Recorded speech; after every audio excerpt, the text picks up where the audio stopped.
രൂപ എന്ന് പറയുന്ന പരസ്യം പോലെയാണ്. ഏത് വേണേലും എടുക്കുക, ഇഷ്ടമുള്ളതാണ്, ഇഷ്ടദേവതയെ എടുക്കുക.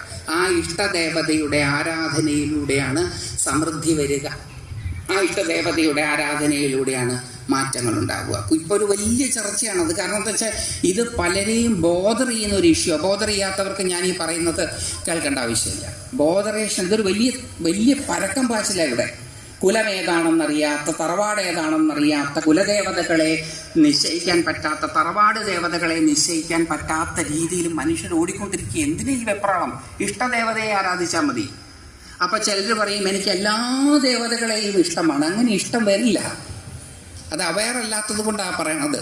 അങ്ങനെയാണെങ്കിൽ നിങ്ങൾ അവെയറായിട്ട് എല്ലാ ദേവതകളെയും ഇഷ്ടപ്പെടുക. അതിൽ ചിലതിനോട് നിങ്ങൾക്കൊരു ആഭിമുഖ്യം ഉണ്ടാകും. ആ ആഭിമുഖ്യമുള്ളയാളെ പിടിക്കുക.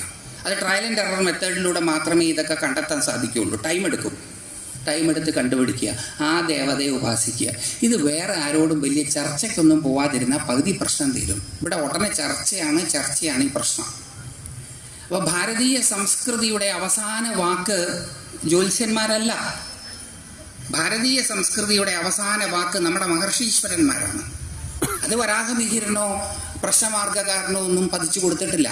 ഏറ്റവും അവസാന വാക്ക് വ്യാസഭഗവാനും വസിഷ്ഠനും അത്രിക്കും മൈത്രേയ മുനിക്കും ഒക്കെയാണ്. അപ്പോൾ അതുകൊണ്ട് ഇഷ്ടദേവതയെ ആരാധിക്കുക. ഒരു കൺഫ്യൂഷനും ഇല്ലല്ലോ. നമുക്ക് ഓരോരുത്തർക്കും അവരവരുടെ ഇഷ്ടമനുസരിച്ച് ഒരു ദേവതയെ ആരാധിക്കാം. നമ്മുടെ വീടുകളിൽ അമ്മമാർ നമുക്ക് ആഹാരം വെച്ച് തരിക. ഇത് എനിക്ക് അനുഭവമുള്ളതാണ്. എനിക്കിഷ്ടമുള്ളതല്ല എൻ്റെ സഹോദരന് ഇഷ്ടമുണ്ടായിരുന്നത്. എൻ്റെ അമ്മ അവന് ഇഷ്ടമുള്ളതും ഉണ്ടാക്കും, എനിക്കിഷ്ടമുള്ളതും ഉണ്ടാക്കും.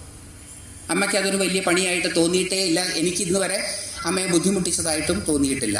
അപ്പം അവന് ഇഷ്ടമുള്ളത് കഴിച്ചാൽ അവൻ്റെ വയറെന്നറിയും, എനിക്കിഷ്ടമുള്ളത് കഴിച്ചാൽ എൻ്റെ വയറെന്നറിയും. അമ്മ അത്രേ നോക്കുന്നുള്ളൂ. വയറ് നിറയുന്നുണ്ടോയെന്നേ നോക്കുന്നുള്ളൂ, ആരോഗ്യത്തിന് നല്ലതാണോന്നേ നോക്കുന്നുള്ളൂ. അപ്പോൾ അതുപോലെ ഇഷ്ടമുള്ള ദേവതയിൽ ഏതെങ്കിലും ഒന്നിൻ്റെ സ്തുതികളോ, അപ്പോൾ ഇഷ്ടമുള്ളത് ഏതാണെന്നറിയില്ലേ, ട്രയൽ ആൻഡ് എറർ മെത്തേഡിലോടുകൂടി ഇന്ന് വിഷ്ണുവിനെ എടുക്കുക, ഒരു മാസം വിഷ്ണുവായിട്ട് ഇടപഴകുക. വിഷ്ണുവിനെ ഇഷ്ടമല്ലെങ്കിൽ ശിവനോ എടുക്കുക, ശിവനുമായിട്ട്. അപ്പോൾ ചോദിക്കരുത്, അപ്പോൾ വിഷ്ണു കോപിക്കില്ലേ? ശിവനെ കുറച്ച് ഇടപഴകി കഴിഞ്ഞിട്ട് ശിവനെ മാറ്റിയാൽ പിന്നെ ശിവകോപം ഉണ്ടാവില്ലേ? ഇതെല്ലാം ഒരേ സാധനം തന്നെയാണ്.